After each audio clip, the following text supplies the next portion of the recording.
Olá, muito boa tarde. Hoje olhamos o tom festivo no Patriarcado de Lisboa, que assinalou recentemente 91 anos do seu departamento de catequese, distinguindo quem dedicou a maior parte da vida a este trabalho pastoral. Já lá vamos, porque este dia é também a ocasião para a rubrica da Fundação Ajuda à Igreja que Sofre, Perseguidos, mas não esquecidos.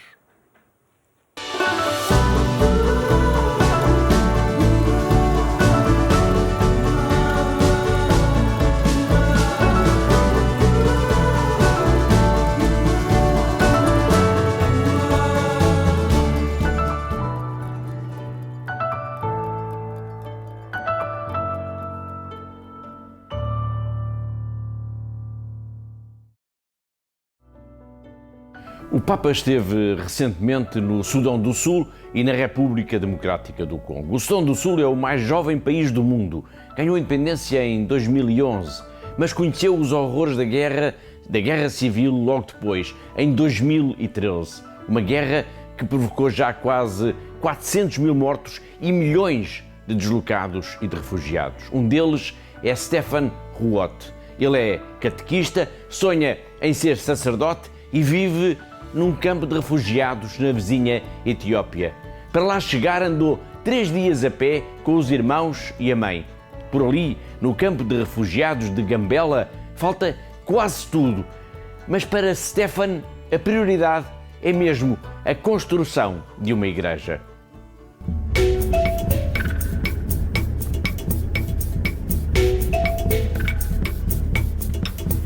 It's 48,000 in Jawi refugee camp. The war is broken from there in South Sudan. It's happened seen in 2013. When there's tribal conflicts, so there will be fightings, and many people already have been killed. So this is the why we are come here.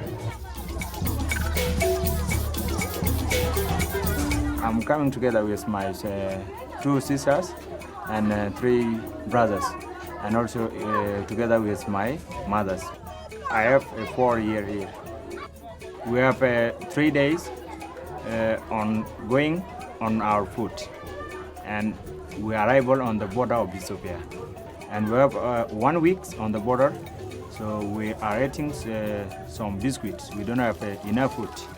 If there's no war from this, I will be back. If the war is continuous, I will stay here.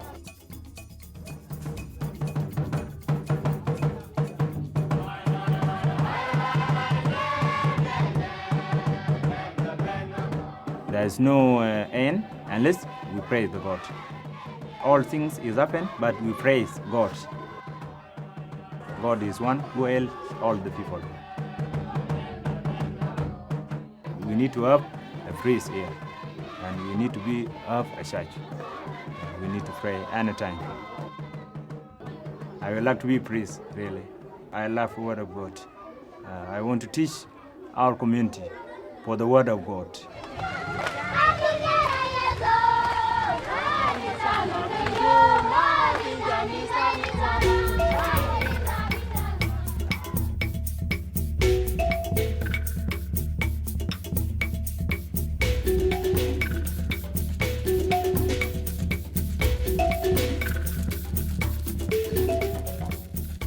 Stefan Ruot nasceu no Sudão do Sul, mas é uma das vítimas dos milhões de vítimas da guerra no mais jovem país do mundo. Ele agora está em Gambela, na Etiópia, num campo de refugiados.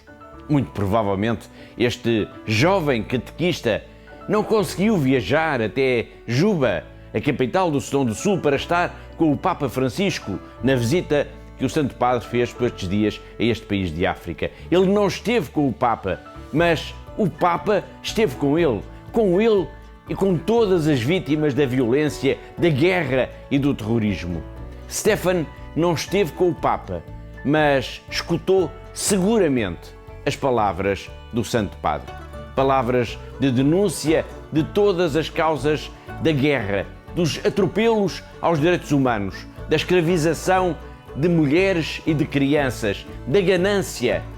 Palavras de denúncia de um mundo que não se incomoda com o sofrimento, com as lágrimas, com a dor de pessoas como Stefan, que sonha em ser sacerdote para ensinar, como o Papa, palavras de reconciliação e de paz. Todas as semanas marcamos encontro aqui, porque há uma igreja que precisa da nossa ajuda.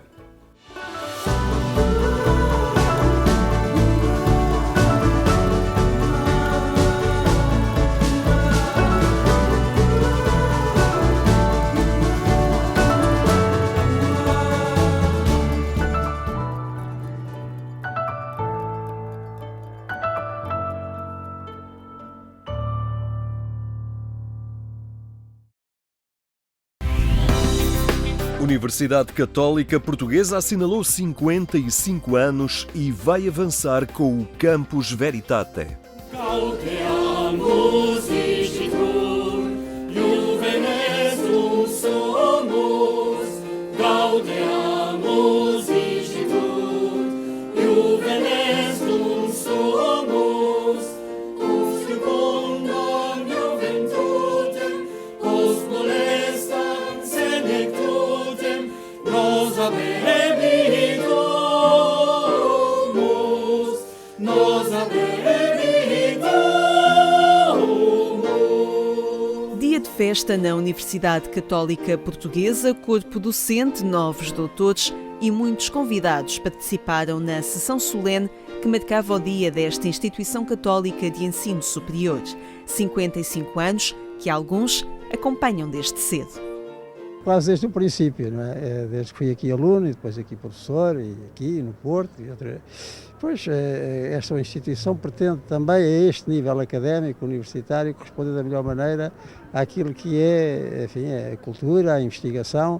Tem feito muita coisa nesse sentido e com meios que ela própria vai arranjando, porque isto não é estatal, é uma instituição da Igreja e da Igreja até Universal, que está ligada à Santa Sé, como sabem, e tem feito muito para corresponder a essa variedade de assuntos e de temas que é preciso tratar. E a última foi a nossa Faculdade de Medicina, que agora está a crescer e com muito boa aceitação. O Dia da Universidade Católica é uma data em que celebramos a força transformacional. A reitora da instituição destacou a missão da universidade, alinhada numa investigação científica, alicerçada nos valores cristãos, e reconhece que 55 anos são uma boa razão para olhar o futuro. Nós costumamos dizer que o legado do passado é relevante na medida em que abre portas para o futuro. Portanto, estamos aqui justamente a celebrar o futuro por mais 55, 100, 200 anos que a Universidade Católica venha a ter. E o que é que mais deseja neste momento, uma prenda de aniversário para a Católica nestes 55 anos, o que seria? Olha, o desbloquear de uma série de projetos que estão em avaliação e que vão se fazer, vão potenciar um grande crescimento da universidade, desde logo na área da investigação. Temos um conjunto de iniciativas e de propostas competitivas que foram apresentadas e, portanto, era bom que o ano de 2023 nos desse boas notícias neste campo, não é? E o futuro passa pelo crescimento também físico desta universidade. Vamos começar em breve o desenvolvimento de um alargamento da sede da Universidade Católica em Lisboa, o projeto Campus Veritate, que leva à construção de 2 novos edifícios numa área total de 57 mil metros quadrados.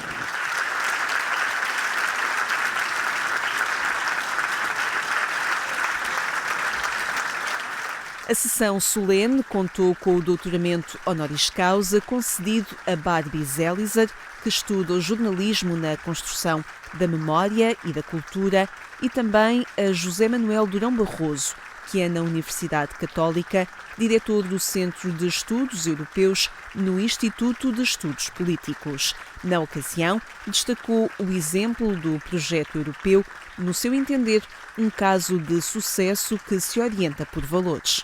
A economia social de mercado, que a Europa veio a desenvolver, apoia-se em ideias de sociedade e economias abertas, mas centradas nas pessoas.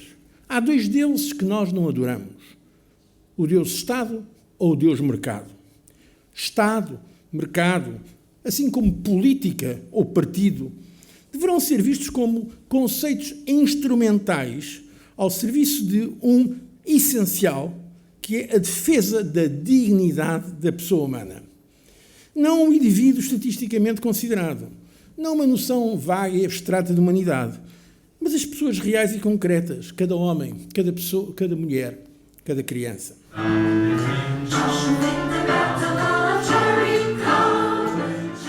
A sessão solene entregou ainda os diplomas aos alunos que no último ano obtiveram o grau de doutoramento e distinguiu os colaboradores que em 2022 completaram 25 e 40 anos de serviço na instituição.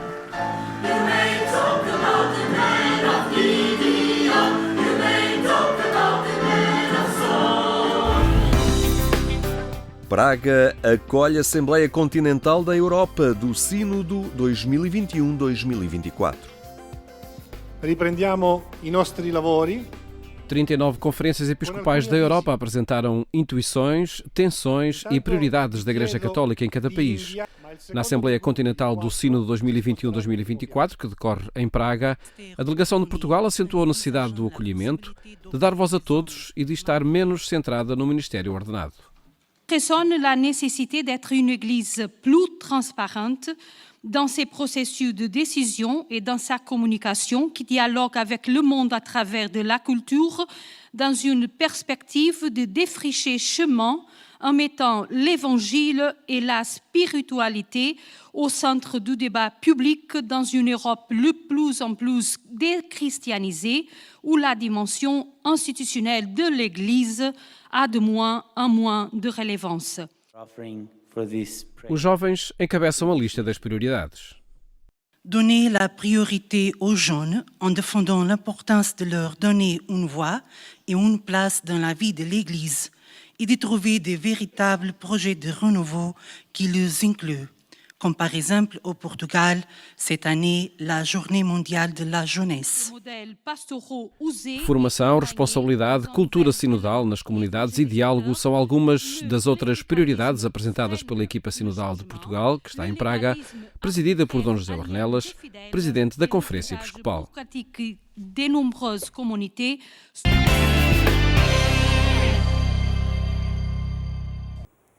A perseguição e a falta de liberdade que atinge muitas comunidades cristãs no mundo. No passado dia 2, a Diocese de Lisboa assinalou os 91 anos do seu secretariado da catequese e distinguiu na ocasião quem dedicou um período considerável da sua vida a esta missão pastoral. Trata-se de Maria Luísa Buléu, que está entre nós. Está também o padre Tiago Neto, que coordena este serviço da pastoral. Obrigado a ambos por virem até aos nossos estudos e aqui ao programa Eclésia. Maria Luísa Buléu, muitos anos dedicados à catequese, encontrou nesta forma de trabalho pastoral uma via de serviço na Igreja que nunca abandonou.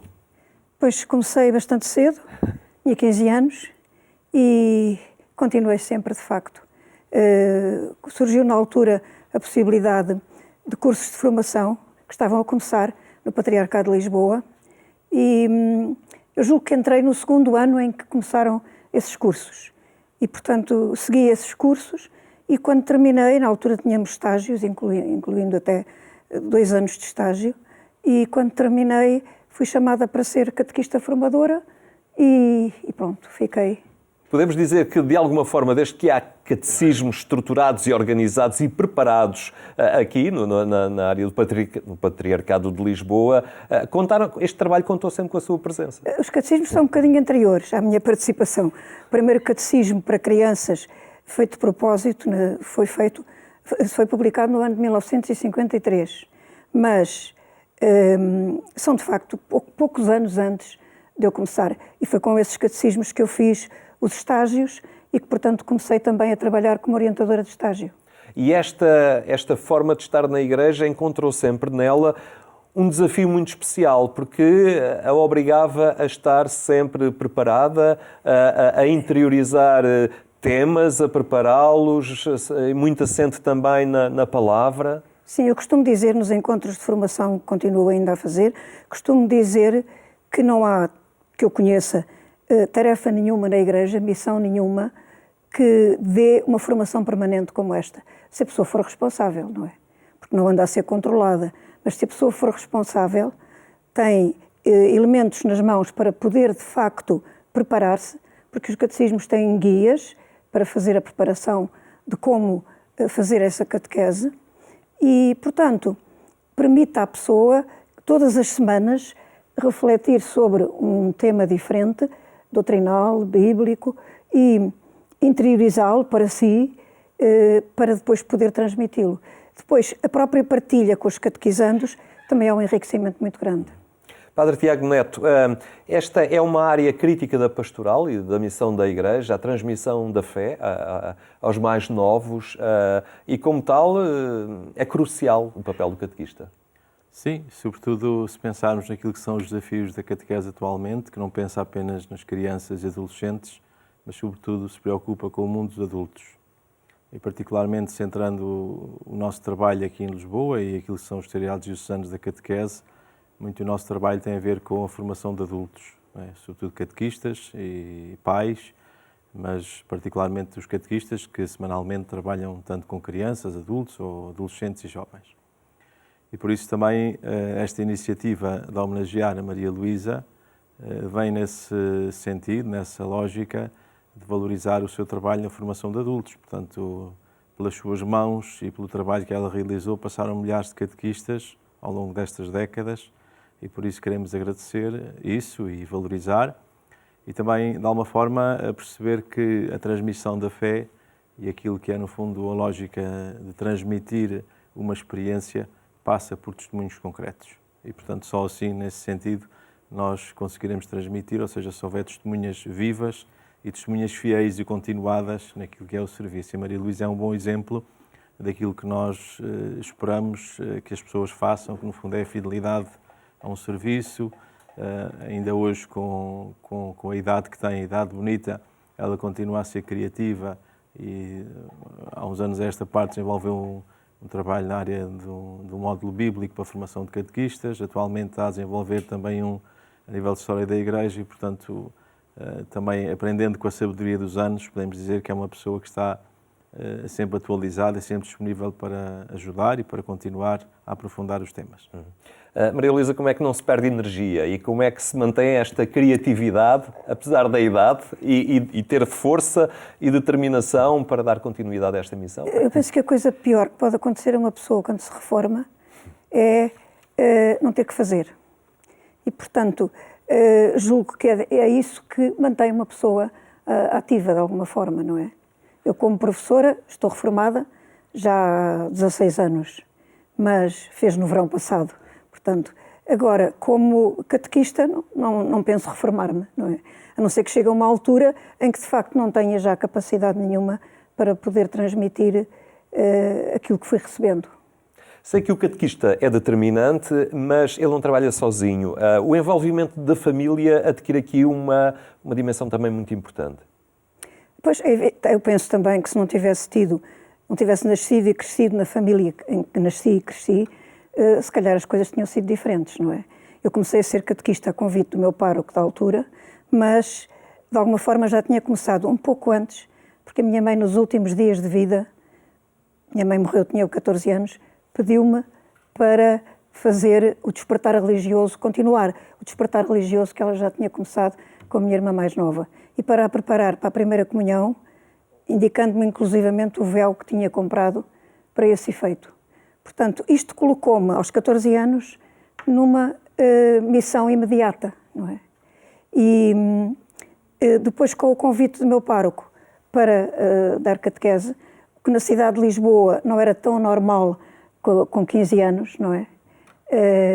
Nos meios rurais acontecia muito, na altura, mas, e mesmo mais tarde. Mas na cidade de Lisboa não era tão comum, porque, enfim, era diferente, as pessoas havia pessoas adultas, ou pelo menos jovens, adolescentes já grandes, que podiam assumir isso, e, portanto, foi realmente um chamamento que me foi dirigido através dessas pessoas e que me permitiu aderir, ou não é? Isso é evidente. Mas, depois, a nível familiar, claro, tinha muitos exemplos e sem dúvida nenhuma que isso também contribuiu. E neste arco temporal, desde os primeiros anos em que começou a dar catequese e a contactar também com as crianças, e as crianças de hoje com um enquadramento social muito diferente, vai percebendo nelas espaço e terreno fértil também para semear este testemunho cristão, esta palavra que se transmite, e elas estão receptivas? As crianças mudaram muito, sem dúvida nenhuma. A realidade é outra, completamente diferente, mas e muda com uma rapidez extraordinária. Eu, os últimos anos que dei aulas, cheguei a acompanhar alunas do 5º ao 12º ano, que é muito pouco normal num outro tipo de escola do que aquele em que estava, mas e via-se, portanto, a evolução daqueles seres humanos ao longo desses anos, mas permitia também ver, à medida que íamos recebendo as novas crianças que entravam, a diferença entre as outras anteriores e aquelas. E era muito rápida essa diferença. Agora, eu penso que continua a haver uma sede muito grande e continua a haver uma inserção quando as famílias, claro que aí as famílias têm um papel fundamental, mas sem dúvida nenhuma que eu julgo que continua a haver esse desejo muito grande, mesmo já nos corações das crianças. E estas crianças continuarão certamente a contar com a sua criatividade e trabalho também nesta área da formação dos catequistas. Agradeço a vossa presença aqui no nosso programa e também continuamos certamente na Agência Eclésia atentos e a acompanhar o trabalho do Departamento da Catequese do Patriarcado de Lisboa. Muito obrigado. Obrigada. Obrigado pela sua atenção também. Tenha uma ótima tarde e até amanhã, se Deus quiser.